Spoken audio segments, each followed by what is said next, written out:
Hello and welcome back to another video. My name is Niles Oliver and I've got something I need to get off my chest. I don't like January.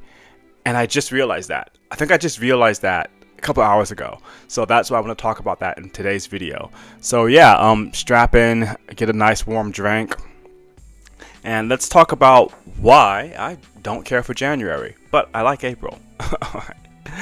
Alright, but first things first, I would be remiss if I did not mention this. So I live in Tokyo, or I live in Japan, as I keep saying. I think everyone who watches this, you know that I live in Japan. And I want to say that there is one thing that I do like about January, in Japan specifically, and that is Oshogatsu, which is basically Japanese New Year's to a certain extent. Now, unlike I guess other Asian countries, Japan doesn't really celebrate Lunar New Year's. So the New Year's that we have here is the same as everyone else. It's in the Gregorian calendar. So January 1st, December 31st, that's the New Year's in Japan. But I like it. I like it a lot. And that's probably the only good thing for me about January. But it is when my January blues do begin. But let's talk about why I like Oshogatsu in Japan. Well, I think as I mentioned maybe before when I was talking about why my wife and I are celebrating Christmas on Valentine's Day, it's because that, well, in Japan, Valentine's Day is a bit different. Now, before I said if you know, you know, and I'm going to do the same thing. I'm not going to go into the whole history of Japanese Valentine's Day because it's not the type of video. But yeah, Japanese Valentine's Day is a bit different than Valentine's Day in the West.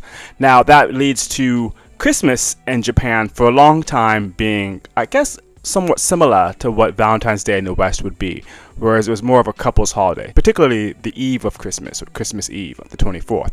But I reckon, like in the past 10 years, I want to say, that notion has been changing, where it's becoming more of a family holiday as well. So it's like a nice mix of both. Like it's kind of a romantic holiday, but it's also, you know, there's a focus on, hey, this is for kids as well, you know, the Santa Claus, things of that nature. And yeah, I've been lucky enough where I have kind of controlled my schedule on Christmas for the past forever. So I've always had that day off. But with that being said, it's not a recognized national holiday in Japan. So you will be working that day if you work a regular office job, unless Christmas comes on a Saturday or Sunday. So with that being said, again, while it's still kind of a cutesy holiday, it's not necessarily the main focal family point of the season, and that's where Oshogatsu comes in. So New Year's in Japan, that's the Christmas, as it were, for us Westerners and people who celebrate Christmas. To put it simply, that's when you might have a week off from work, a full week to spend time with your family. So, you know, you bring in the new year, then you go and you do your greetings to other family members, your family gets together, you might go to the temple, things of that nature. And, you know, a lot of the time you just sit around and watch TV. I mean, I do that almost every year.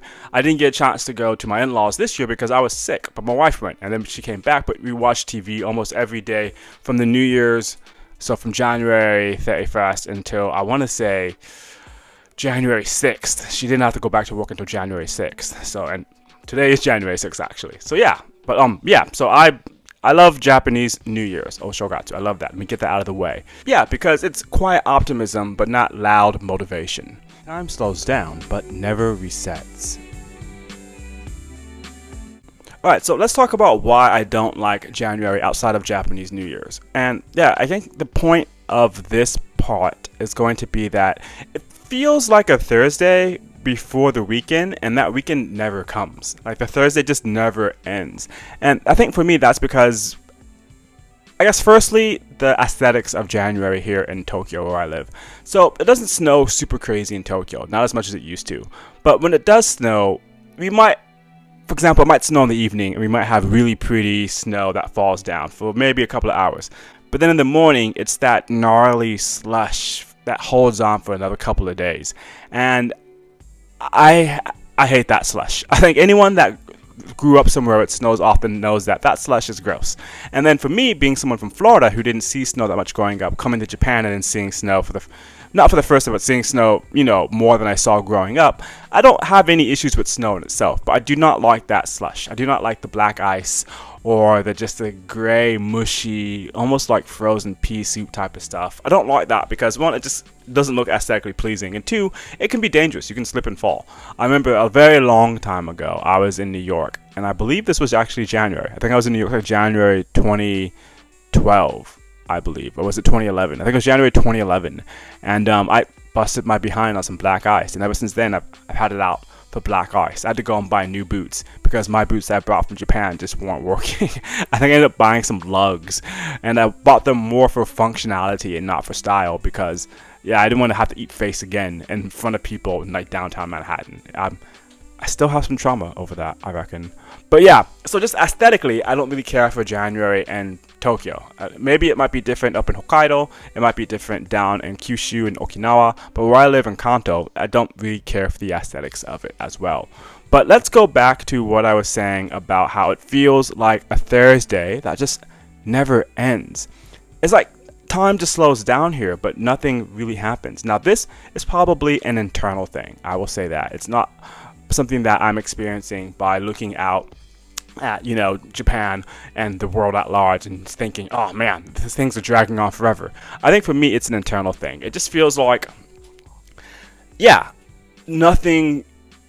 Like it doesn't feel like there's an urgency to it, and the urgency feels kind of forced. So it just feels like I haven't settled into my internal monologue of, oh, I've got time, I don't have to rush, and it just feels like, all right, I need to get something going. It's January, and I have to do something. Like, I can't just not do anything. But at the same time, I know that later on, I'm going to talk about April. And April is when things really kind of get going in Japan. So, like, from that weird period of time after Oshogatsu to, like, I guess, April, for me, there's really nothing worth doing, I feel. But particularly in January, I think once February, for me mentally, when it becomes February, you know, then you've got Valentine's Day, and then, you know, you kind of get into the rhythm of the year. But I feel like for me, January, it just takes me a while to get into the rhythm of the year, and it feels a bit pointless either way. It's just like I'm just waiting for January to end the way you might wait for Thursday to end ahead of a long weekend. But the Thursday just drags on. January becomes a deadline instead of a beginning. So now, I guess to start off this point, let me go ahead and kind of backtrack and apologize to Thursdays. I've got nothing against Thursdays. Thursdays are very necessary. They, by default, well, I guess by functionality, they separate the midweek from the weekend. However, there is that kind of lingering sense of, I could be productive, but then why not just let it wait until Monday? There's that feeling there. And I think, for me, I feel that feeling in January for the whole month. It's thinking, oh, I could be productive and I should do things, but then also let me not burn myself out completely, and let me also maybe put some goals aside for later on in the year. Now, once again, that's probably just a personal thing, but I do feel that given the pressure I felt from January growing up in the West, this might be a reactive reaction to it. Now, what I mean by that is that in Japan, once again, as I'm going to talk about a bit more later on, is that things really get into high gear in April. That's when, you know, the fiscal year starts. That's when the school year starts. Things really get into high gear in April. That's when it's time to, like, you know, hit the ground. But I'll talk about why that feels different in a bit.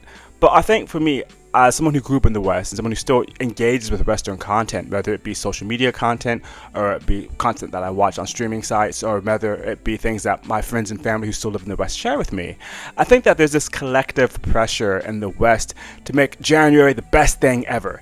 Like, you have to have January. It has to count. In fact, I think, like, with Western New Year's and New Year's resolutions, it doesn't really ask you how you feel. It kind of tells you what to fix. And there's this overwhelming sense, at least for me, when it comes to Western content about New Year's and New Year's resolutions, is that, hey, you right there, you as you are, you're not good enough as you are right now. You've got to fix this. In fact, this is what's wrong with you, so sign up for these Pilates classes. Or this is what's wrong with you, so learn to code. Or this is what's wrong with you, so learn how to speak French that you've been putting off for 5 years. And I think for me, that overwhelming kind of negative pressure that comes with New Year's in the West and New Year's resolutions is probably one of the reasons why I don't care for January that much. It kind of sets off the whole year with this feeling of self-doubt and self-loathing. Now, obviously, it's capitalism. it's capitalism. It's hustle culture, especially from an American point of view. It's hustle culture where you have people who are trying to, you know, sell their courses like, hey, Tubbs, feeling kind of flabby? Well, you subscribe to my channel and then buy my workout course. Sign up to my Patreon or whatever, things of that nature. Or, maybe, I can't say the app, but like a bird application that promises to teach you languages that's now hounding your phone because you signed up once way back and you took a French course and won't let you off the hook. Or it might be, diet culture in America that might, you're trying to push down certain supplements or certain medicine down your throat because, hey, it's January. It's time to hit the ball running. If you don't do it this year, then when are you going to do it? And it's not so much as it being this year in itself. It's more like being this January right now. Time is of the essence. You're no good as you are, and you've got to change how you are, and you can do that right now. And again, it's kind of like January becomes a deadline as opposed to a beginning. And with that being said, I've done it before, people have done it before. January happens and you think, okay, by this time next year. So in essence, by next January, I want to be this illustrious, improved, ideal version of myself.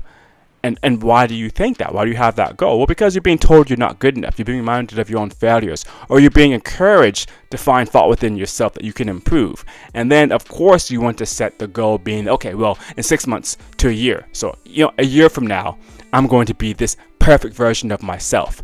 And that, for me, I don't like starting the year off with that feeling. I don't like feeling inadequate. It's not a good motivator, as it were. So, yeah, like I don't really care for Western New Year's, as it were, and Western New Year's resolution culture and the culture that surrounds that and the capitalist push that's often behind that. Emotional jet lag after the holidays.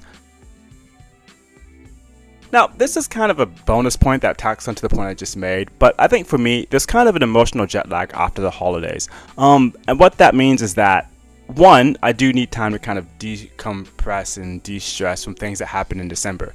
It might not be the holidays, but it might be everything that goes on. For me, December is always the month that, things tend to hit the fan.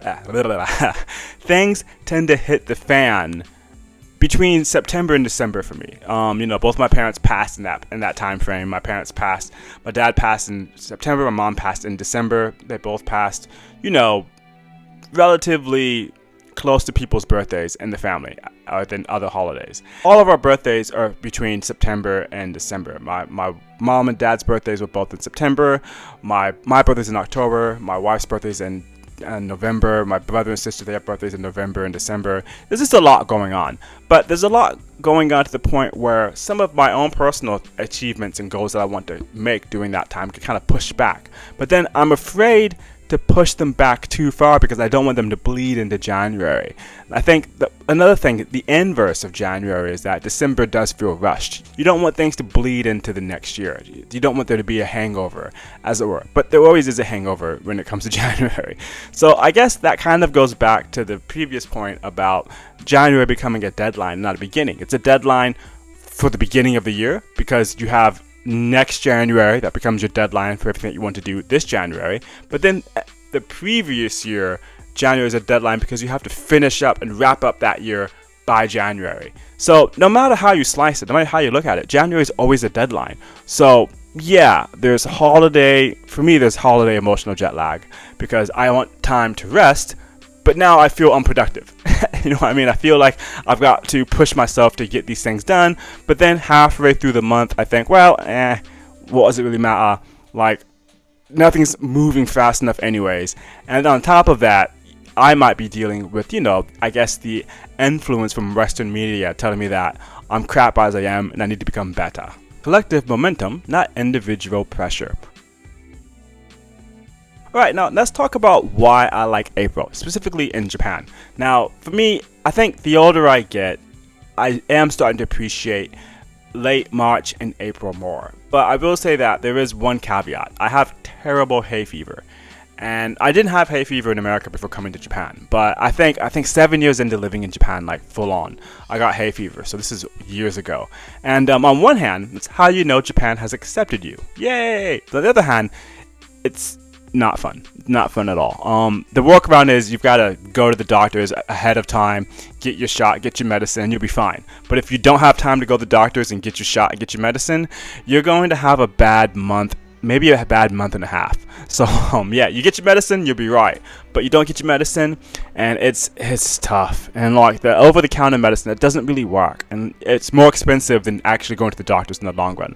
So just for me, I still have that American hold up of being kind of a pain in the butt to go to the doctors. You know, obviously I got to get around that, but once again, you go to the doctors, you get your shot, get your medicine, you'll be fine. But if you don't, but hay fever aside, the older I get, the more I really start to appreciate April and spring and the aesthetics of spring as well. The thing that I like about spring in Japan, particularly April, is that, as I mentioned before, it's when Japan kind of comes together and says, okay, time to start everything. Now, it's not as pressure-inducing as it sounds. I think the way the system works here is that it just naturally flows that way, and everyone just feels collectively like we're moving forward and to really starting that year. For example, school starts in April. The fiscal year starts in April as well. Companies will onboard new employees in April, specifically new graduates as well. So there's this feeling of birth and renewal. And obviously this ties into, you know, for example, the pagan holiday of Easter, which became Easter, got co-opted. Or, you know, other Asian countries might have Lunar New Year. I'm not really sure how that works, to be honest with you. So let me not mention that too much. I don't know how it works. But yeah, in Japan, springtime, you go to school, you go to work, and things just freshly start anew, and it doesn't feel super forced. At least not to me. Not in the way that January feels commodified to make you be pressured into trying to become your best overnight. Another thing, well, I love Hanami. Yeah, I don't usually do Hanami that much, and that was because of, you know, I think my previous few day jobs, I was always working. Specifically, these past few years, I was always working. My wife and I, we didn't have a schedule that matched up that let us go to celebrate Hanami together. But this year, it'll be different. Definitely going to take time to go to Hanami. There's a park close to my house that we're going to go to and just hang out, just the two of us. We'll do our own private Hanami. And I think it's going to be fun. I'd really like to see Japanese people come together and celebrate Hanami and just relax. Because if you know anything about Japan, and if you've ever worked here, you know that everyone's stressed out. It doesn't matter if you're Japanese or not. If you work in Japan, you're stressed. So I really like to see people, whether they be Japanese or people who live in Japan, who work in Japan, have a collective time to just come together and just relax. And yeah, Hanami looks great. And my favorite thing about Hanami is that, well, it's beauty that knows it's temporary. It doesn't last that long. So it's a very beautiful reminder that life is temporary and you should enjoy the moment while you can, before we all go back to working our tails off for the rest of the year. So yeah, but yeah, that's basically it. Am I tripping? Please tell me in the comments. I don't like January. Let me know, how do you feel about January? Do you agree with any of the points that I make, or am I tripping? If I'm tripping, please let me know as well. Alright, well, thank you for watching all the way through. I'll see you in the next video. Bye bye.